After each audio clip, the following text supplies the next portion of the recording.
You know what finally made me question everything I was putting on my wood?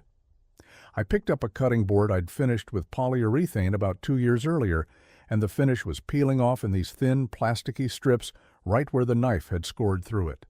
And I thought, this is what we're told is the gold standard? A film that sits on top of the wood and eventually cracks and flakes into our food? Around that same time, I came across a documentary about Japanese lacquerware craftsmen, and I watched a man apply a finish to a wooden bowl that his grandfather had originally coated over 60 years ago.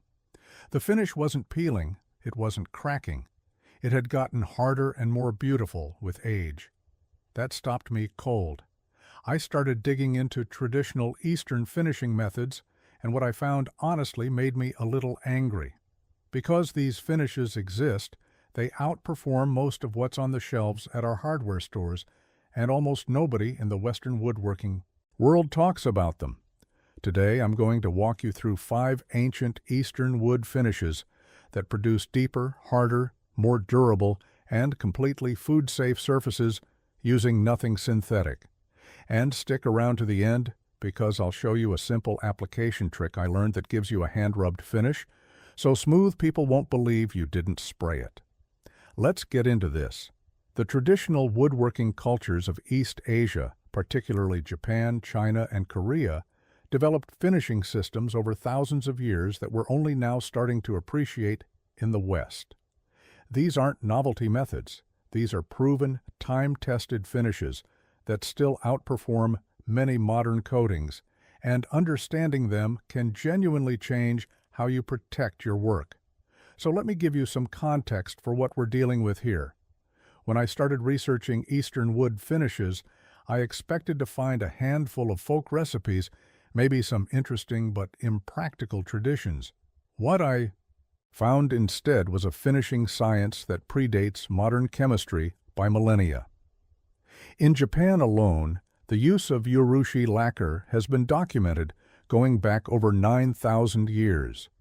Archaeologists have found lacquered wooden artifacts from the Jomon period that still have intact glossy coatings. 9,000 years.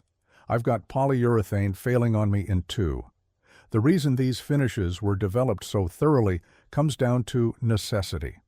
In the humid, monsoon-driven climates of East Asia, wood is constantly under attack from moisture, insects, and fungal decay. These craftsmen didn't have the luxury of a finish that looked good for a year and then broke down. Their finishes had to truly protect the wood in brutal conditions, and they had to be safe because they were going on bowls, chopsticks, utensils, and food storage containers. Everything that touched the mouth had to be finished with something that wouldn't poison the family. The guiding philosophy behind all of these methods is simple. The finish should become part of the wood, not sit on top of it like a plastic bag. That idea, finish as part of the wood, is the thread that runs through everything I'm about to show you. And it's the opposite of how most modern finishes work. Let me start with the most famous and most misunderstood of all Eastern finishes, raw urushi lacquer. This is the sap of the Toxicodendron vernicifluum tree, which grows across Japan, China, and Korea. And yes, that Latin name should sound familiar because this tree is related to poison ivy. The raw sap will absolutely give you a serious contact rash during application. I won't sugarcoat that. You need gloves, long sleeves, and good ventilation when you work with it. But here's what makes urushi extraordinary. Once it cures, it becomes one of the hardest, most chemically resistant natural finishes on Earth. It's completely food safe. It resists alcohol, mild acids, hot water, and even some solvents that would dissolve polyurethane on contact. The curing process is fascinating because urushi doesn't dry by evaporation like most finishes. It actually polymerizes in the presence of humidity. You need moisture in the air for it to harden, which is the exact opposite of what we're taught about drying finishes. Traditional Japanese craftsmen cure urushi in a special humidity cabinet called a furo, kept at around 70 to 80% humidity and about 75 degrees Fahrenheit. Each coat is applied paper thin with a spatula made from hinoki cypress, then allowed to cure for 24 to 48 hours before being polished and recoated. A proper urushi finish might take 15 to 20 coats built up over several weeks. When it's done, the surface has a depth and warmth that no spray will ever match. You can find raw urushi from specialty suppliers, and while the full traditional process takes patience, even 3 to 5 coats on a small project like a jewelry box or serving tray will show you what this finish can do. The second finish I want to share is one I use constantly now: camellia oil, known in Japan as tsubaki oil. This is pressed from the seeds of the Camellia japonica plant, and Japanese woodworkers have used it for centuries on everything from tool handles to cutting boards to fine furniture. What makes camellia oil special compared to, say, the mineral oil most of us reach for is its molecular structure. It's predominantly oleic acid, which penetrates wood fibers deeply and doesn't go rancid the way some plant oils do. It also doesn't leave that sticky, gummy residue you sometimes get with linseed oil. The application could not be simpler. You put a small amount on a clean cotton cloth and rub it into the wood with the grain. Let it soak for about 15 minutes, then buff off the excess. On a dense hardwood like Japanese white oak or our domestic white oak, one coat gives you a beautiful, natural satin sheen that actually enhances the grain rather than burying it under a film. 2 to 3 coats over a couple of days gives you a finish that's water-resistant, food-safe from the moment it's applied, and easy to renew any time with another light coat. I keep a small bottle of it in my shop now, and it's replaced mineral oil for every food contact project I build. By the way, if you are enjoying learning about these ancient methods, I put together something I think you will really appreciate. It is called Kenji's Workshop, and it is a collection of 100 ancient Eastern woodworking secrets for the modern craftsman. Techniques like the ones we are covering today, and a whole lot more. You can grab your copy by scanning the QR code on screen, or just use the first link in the description. All right, let us keep going. Now, this next finish surprised me because of how simple the ingredients are. Traditional Chinese and Japanese craftsmen developed a finish using rice paste mixed with natural mineral pigments and small amounts of raw lacquer or plant oil. This was used extensively on everyday wooden items, furniture, storage chests, and interior woodwork in homes and temples.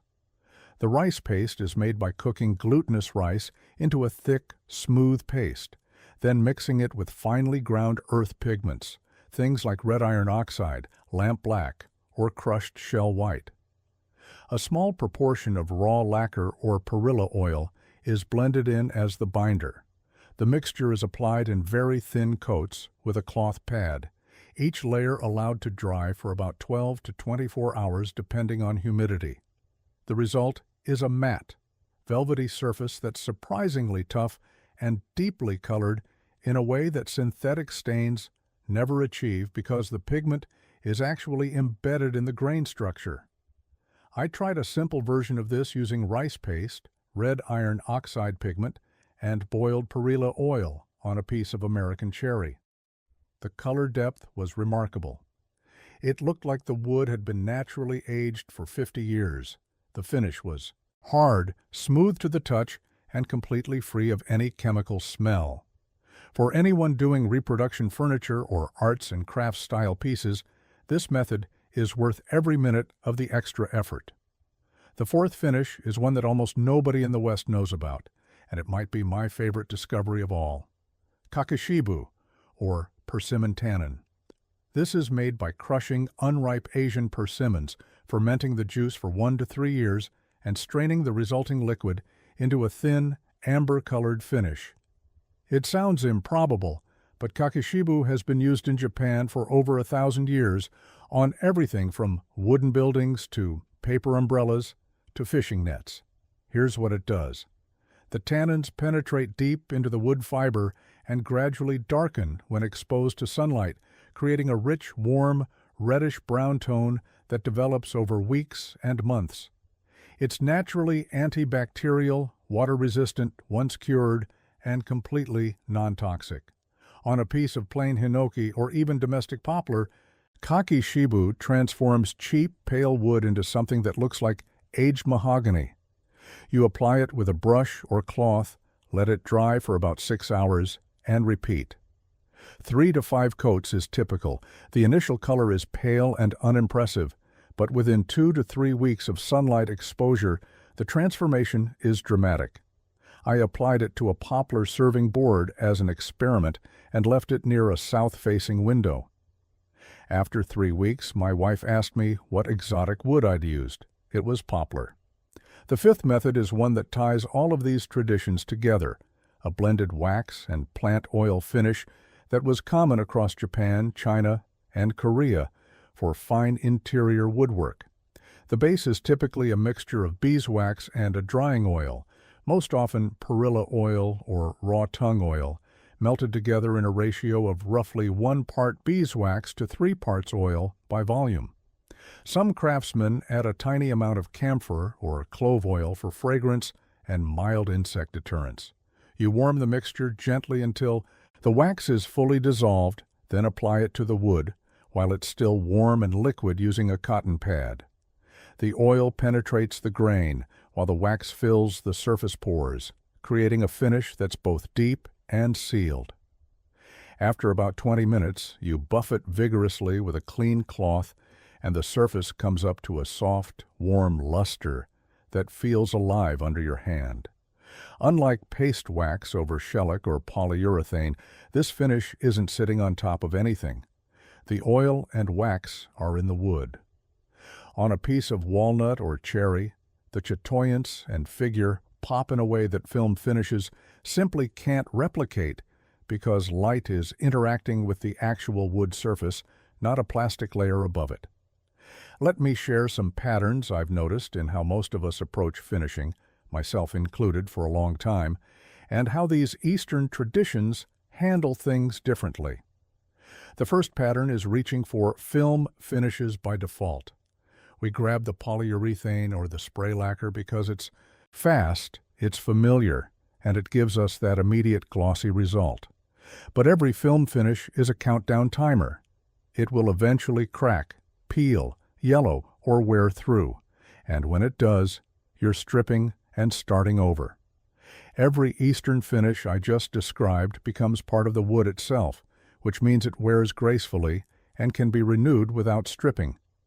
The second pattern is treating finishing as an afterthought. Most of us build the project first and then figure out the finish last.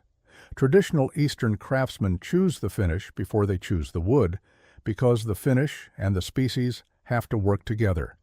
Urushi behaves differently on Zelkova than on cypress. Camellia oil looks different on white oak than on cherry. The finish is part of the design from the beginning. The third pattern is assuming food safe means compromise. We think if a finish is safe enough to eat off of, it must not be very durable. Urushi lacquer and kakishibu shatter that assumption completely. These are finishes that are safe for direct food contact and simultaneously harder and more resistant than polyurethane. The fourth pattern is impatience. Every one of these traditional finishes takes longer than grabbing a spray can. But the results last decades instead of years, and the process itself is honestly more enjoyable. There's something deeply satisfying about rubbing oil into wood with your hands and watching the grain come alive under your fingers. The good news is, once you see these patterns, you can start shifting your approach one project at a time. You don't have to abandon everything overnight. Now for that bonus tip I promised at the beginning. This comes from watching a Japanese lacquerware craftsman apply tsubaki oil, and it changed how I apply every oil finish in my shop. Instead of wiping oil on and buffing it off the way most of us were taught, he would apply the oil, then immediately rub the surface vigorously with the heel of his palm in. Small circular motions for about 3 to 5 minutes per square foot. The friction from his hand, warmed the oil and the wood surface just enough to open the pores further, driving the oil deeper than a cloth application ever could. When he finally wiped the surface clean, the sheen was noticeably deeper and more even than anything I'd achieved with my standard wipe-on method. I started doing this with camellia oil on every project, and the difference is visible. The surface feels polished from within rather than coated on top. Your hands will get tired. It's real work. But the result is a hand-rubbed finish that genuinely earns that name. One more thing before I let you go. I spent a long time gathering the best ancient Eastern woodworking methods I have come across, and I put them all into a book called Kenji's Workshop. 100 techniques that most modern woodworkers have never seen, with step-by-step photos and clear explanations you can actually follow in your shop. Scan the QR code on screen right now, or grab it from the first link in the description. I appreciate you watching, and I will see you in the next one.